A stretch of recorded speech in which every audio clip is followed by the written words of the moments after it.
सच्चिदानन्दरूपाय विश्वोत्पत्त्यादिहेतवे तापत्रयविनाशाय जगन्नाथाय ते नमः। नमो पङ्कजनाभाय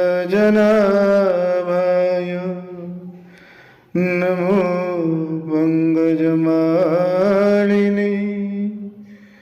नमो पङ्कजनेत्राय नमस्ते पङ्कजग्राय वरापीडं नटवरवपु कर्ण्यो कर्णिकारं बिभ्रदवास कनकगवीशं वैजन्तीचमालं रन्ध्राणवेणुरधरसुदया पूरयन् गोपवृन्दे वृन्दारण्यं सवदरमणं प्राविशद्गिरिहृदि।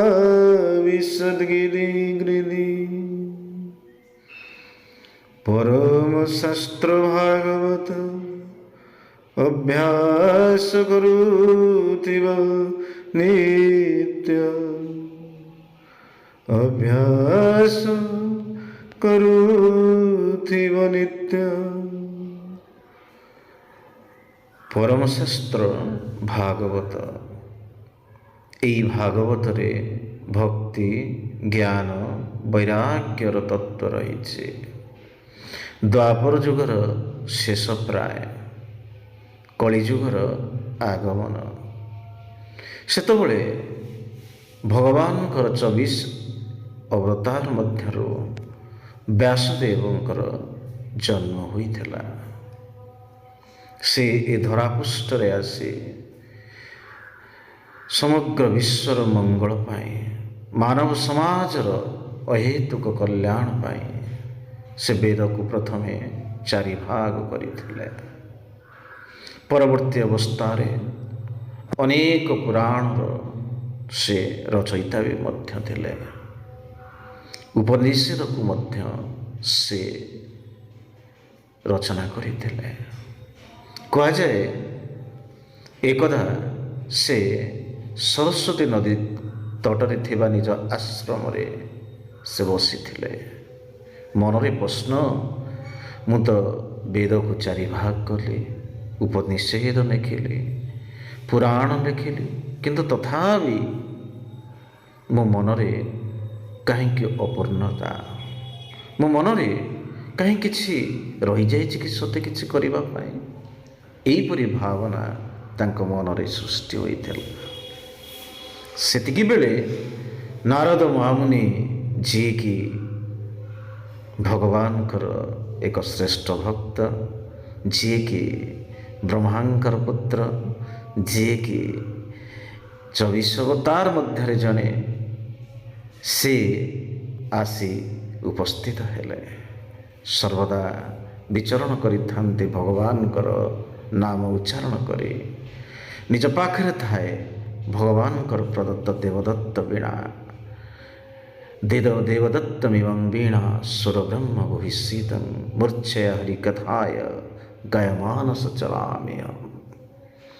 ଏହିପରି ଭାବରେ ନାରଦ ଆସି ପହଞ୍ଚିଛନ୍ତି ବ୍ୟାସଦେବଙ୍କ ପାଖରେ ଏବଂ ଉଭୟଙ୍କ ମଧ୍ୟରେ କଥୋପକଥନ ଚାଲିଛି।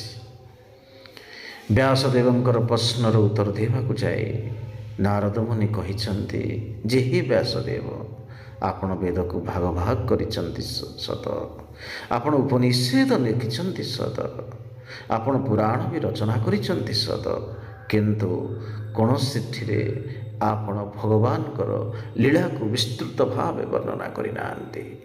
ଆପଣ ଲେଖନ୍ତୁ ଏହି ପରମଶାସ୍ତ୍ର ଭାଗବତ, ଯାହାକୁ ଲେଖି ସାରିଲା ପରେ ଆପଣ ପୂର୍ଣ୍ଣତା ଲାଭ କରିବେ।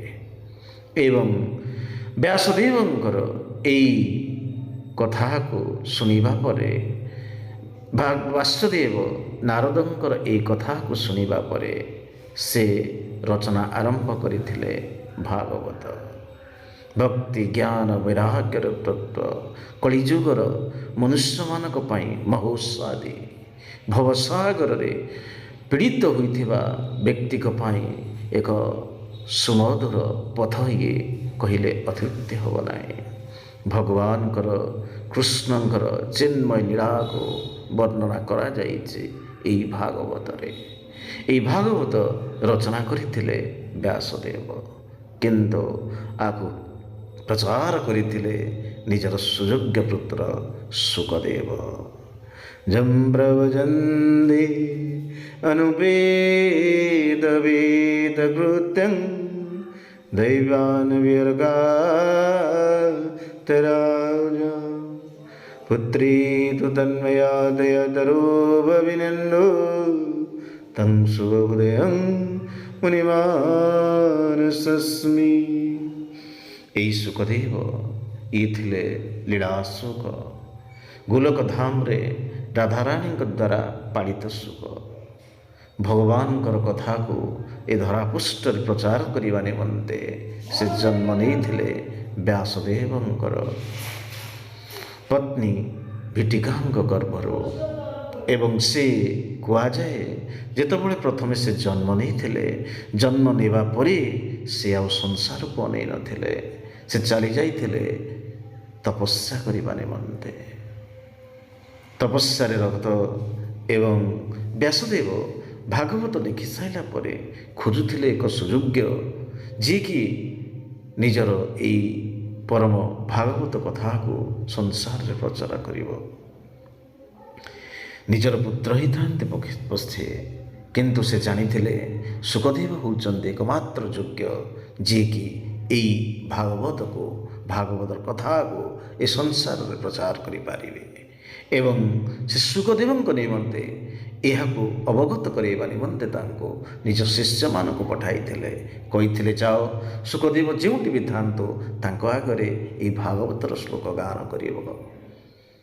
ଏକଦା ଶୁକମୁନି ଭ୍ରମଣ କରୁଛନ୍ତି ସେହି ଜଙ୍ଗଲ ମଧ୍ୟରେ। ବ୍ୟାସଦେବଙ୍କର ଶିଷ୍ୟ ଶୁକଦେବ ପାଖାପାଖି ରହି ଗାଇଲେ ଏହି ଶ୍ଲୋକ। ବରାପୀଡ଼ଂ ନଡ଼ବର ବାବୁ कर्ण्यो कर्णिकारं बिभ्रतवास कनककवीशं वैजयन्ती च मालन्।